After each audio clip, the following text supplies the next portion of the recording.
back along with some highlights from the Georgia game. And look at this, Joe Bosshard. Him and the cross-country team made some new leaps at the Rocky Mountain Shootout. The sound effect of the game, Sports Mag now.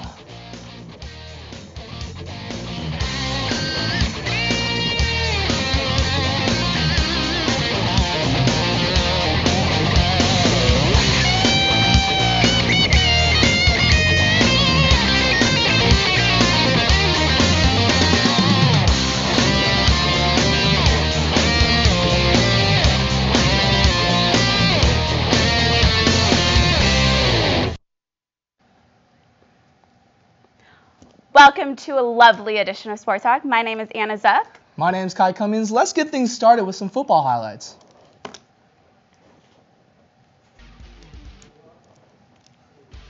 And the Bulldogs are in, taking on the Buffs. It was the 20th anniversary of the Buffs' 1990 National Championship. There's Ralphie, and look at that Sierra Red. Let's get started. Hanson finds Matthew Barr as he walks across the goal line, busts up early.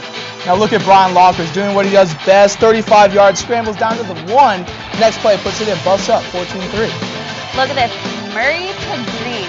Are you kidding me? Look at that one-handed grab.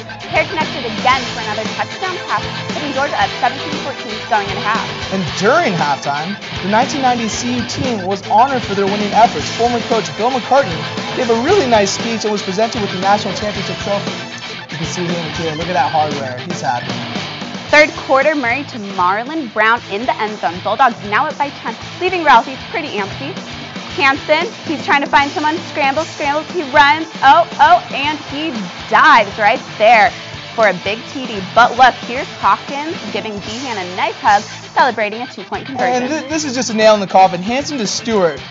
Look at this Superman-esque jump through the goal line. Buffs lead by 2. Bulldogs, one last chance. But BJ Beatty, the Hawaiian Buffalo, causing the fumble, recovered by John Major. That's it, folks. 29-27 is your final. Students rush the field, celebrate with the players. Let's take a look at some of the game time stats. You can see Colorado's Stewart, speedy, 19 carries for 149 yards. Hanson having a great outing, 13 for 20 with 158 yards. And really, Murray also had a great day with that 221 yards and 3 touchdowns. And really, the Buffs played really well that game. Let's check out some post-game, see what Coach Hawk had to say at post-game.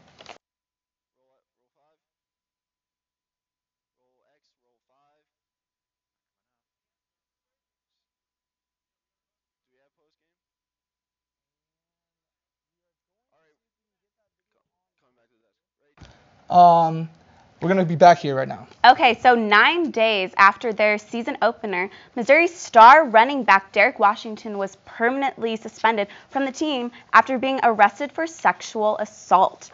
The Tigers were forced to fill the 1,000-yard gap left by Washington with a platoon of 4 running backs. However, the backfield by committee has worked well for the UM as their 12 TDs on the ground tie them for 18th in the country. Mizzou is 4-0 and ranked 24th in the AP headed into Saturday's contest. The battle on the ground will be interesting as the Buffs currently boast the Big 12's number 2 rush defense. Freshman running back Justin Torres went back home to La Mirada this Tuesday. Torres had to leave the team because of a mixture of personal issues and homesickness. Coach Hawkins said that Torres is not gone for good, and there's a possibility of his return later in the season. Torres racked up 58 yards on 14 carries this year. Redshirt freshman Quentin Hildreth will take Torres' spot as the number 3 running back for the Buffs. And after the break, we have Double Team dissecting this year's football season. And CU runners dominated the trail this past weekend on South Campus.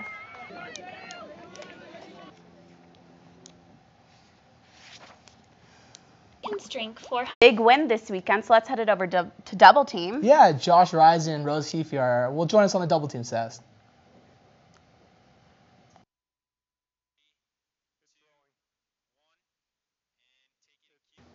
Hi, and welcome to Double Team. I'm Rose Heafy, sitting alongside Josh Rising.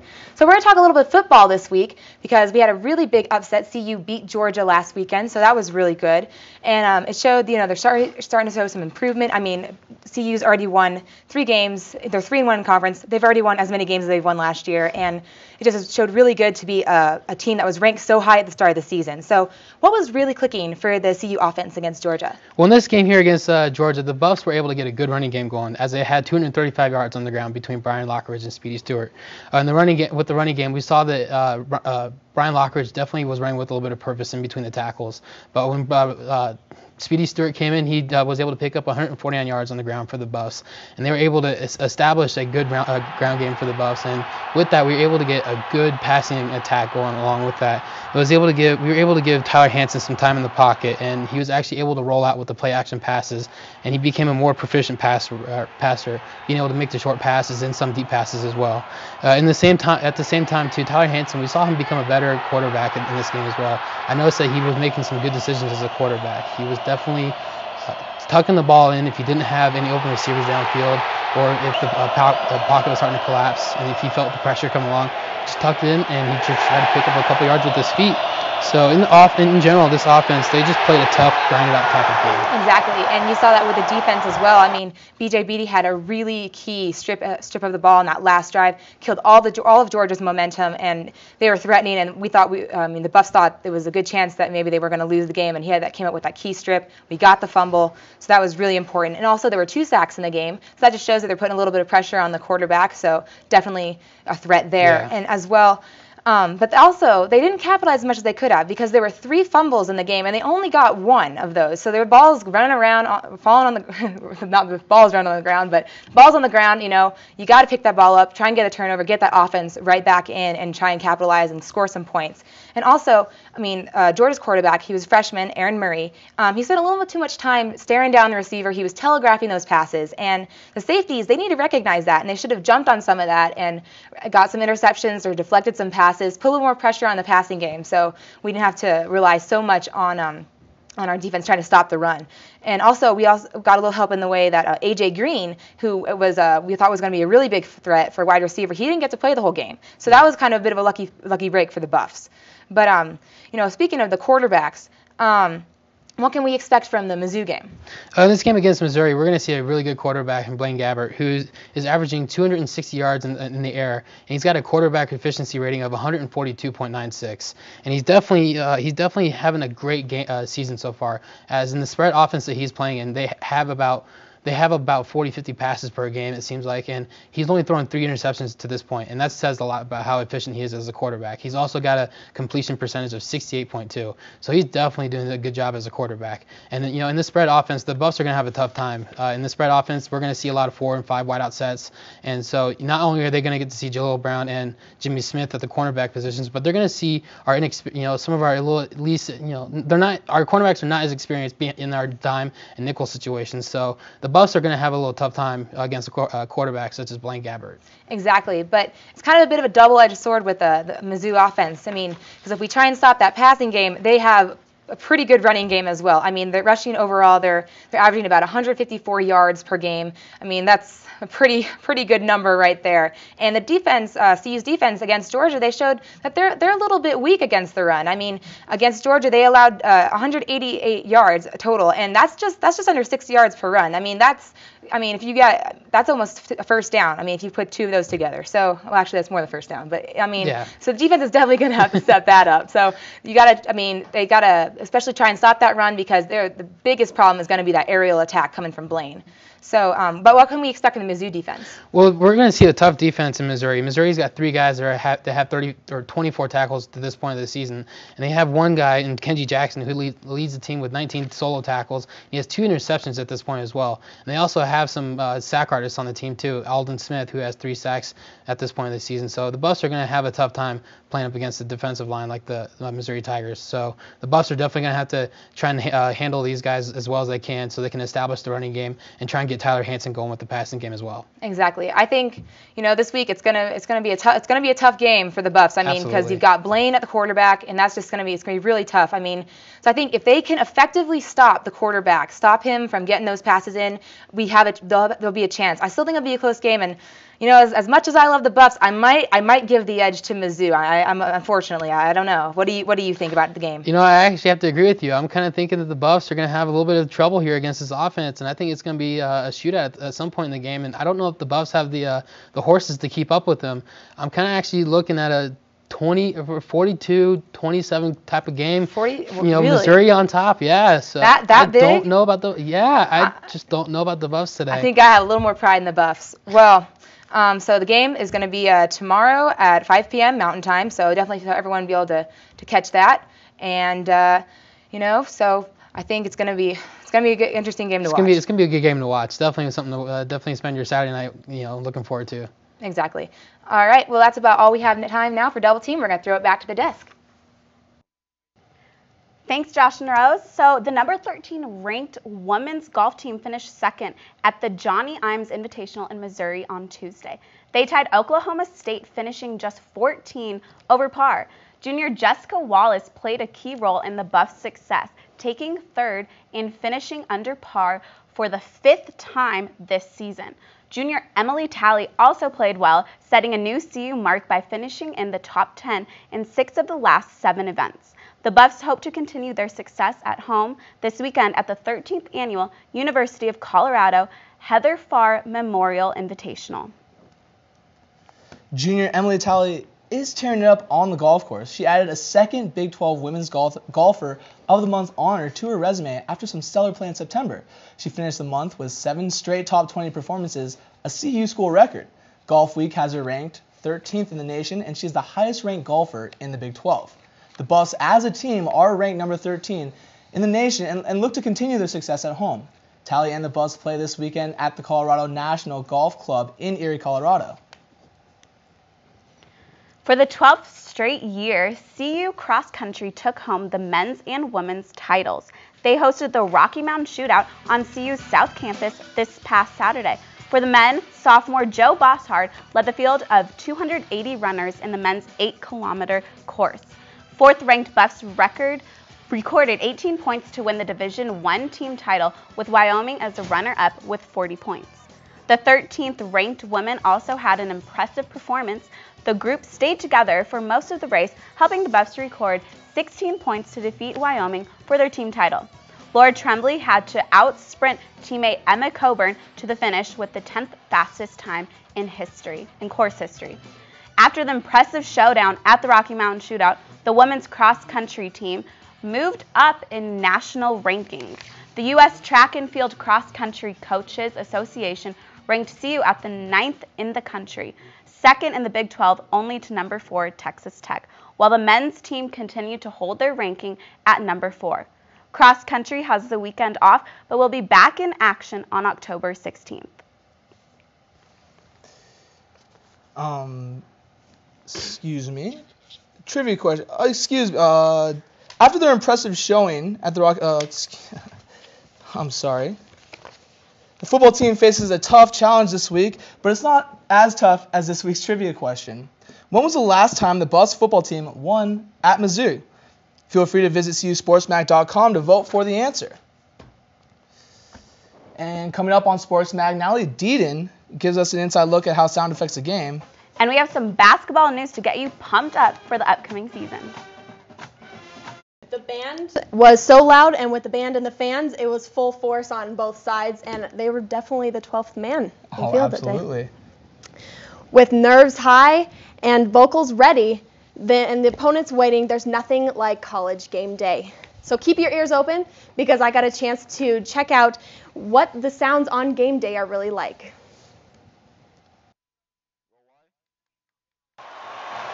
Crowd roaring, cheerleaders shouting, whistles blowing.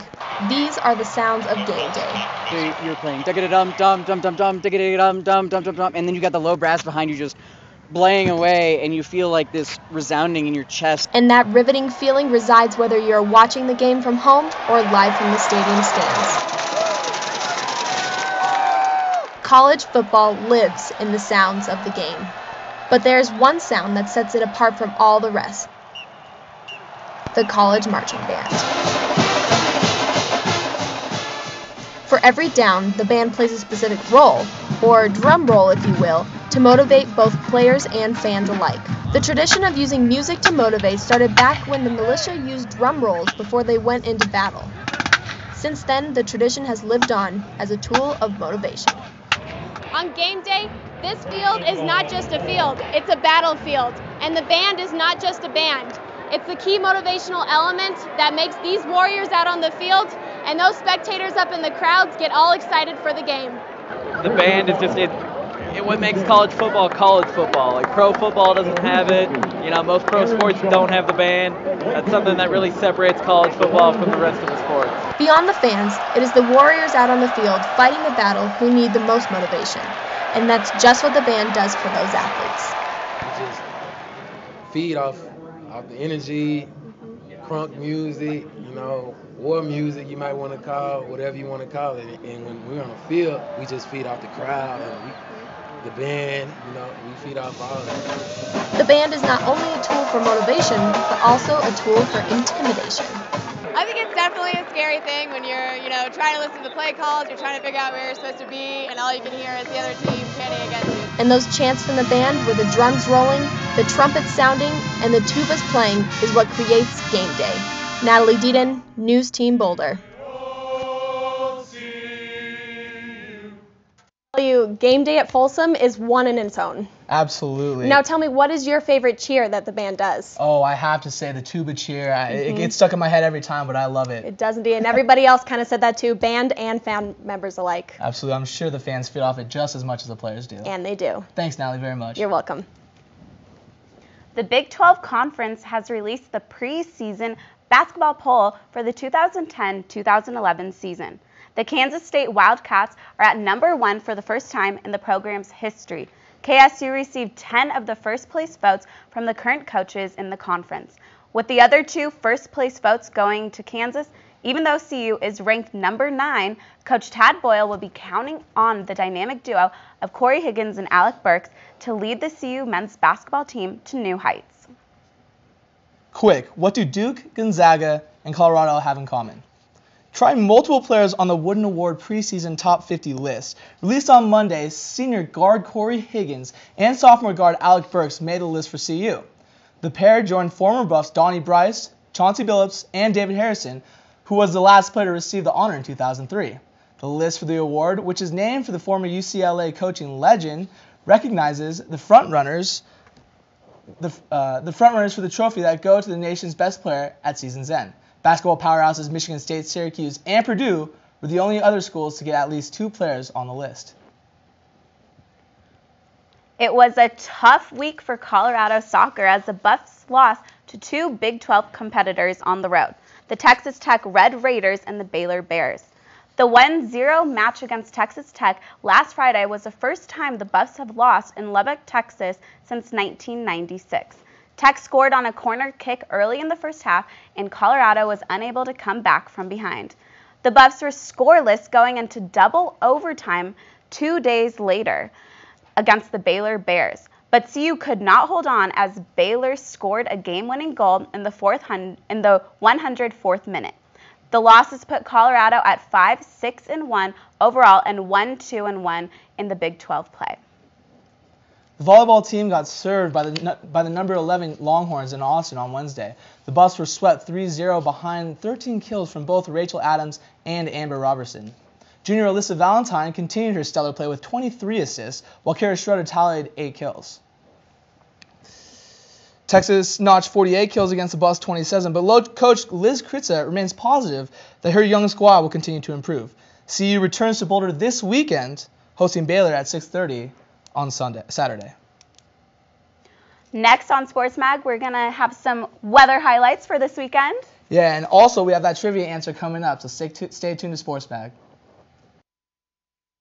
Andrew Sorensen caught up with students on campus to get their opinion about the Buffalo season so far for this week's Man on the Street.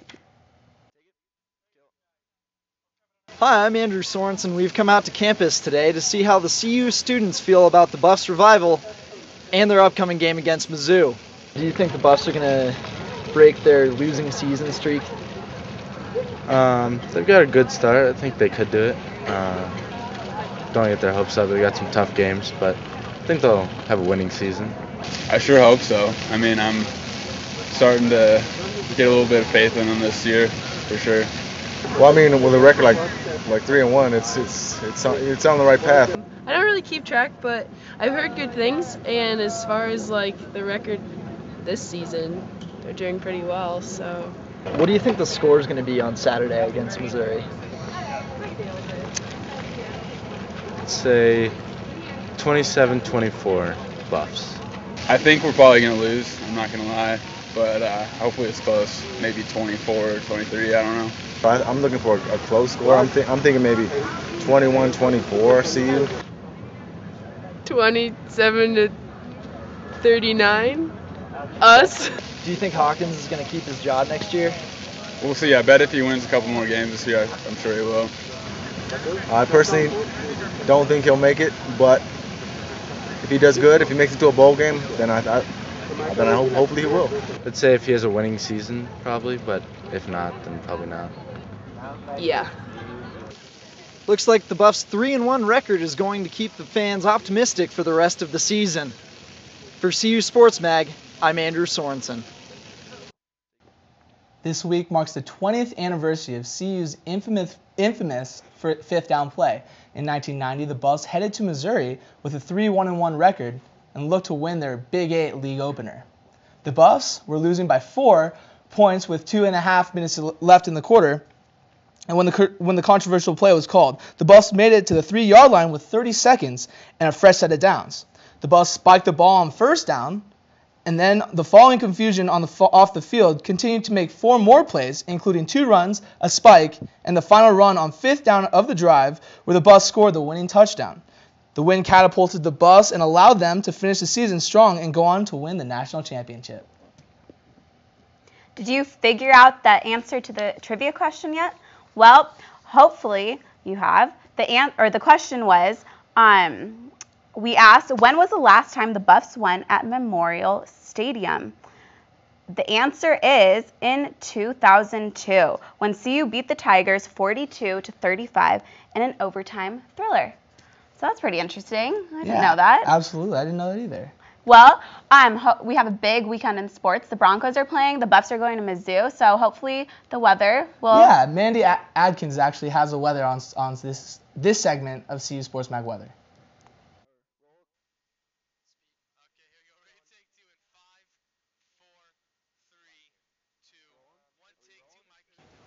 Thanks, Kai and Anna. This is Mandy Adkins with your weekend forecast. For the beginning of October, we've had some oddly warm temperatures, but it looks like this weekend we're going to get to see some beautiful fall weather. As you can see, this weekend, at the beginning of the weekend, we've had a storm cell move through Colorado, causing some high winds, but nothing too severe, no storms to worry about.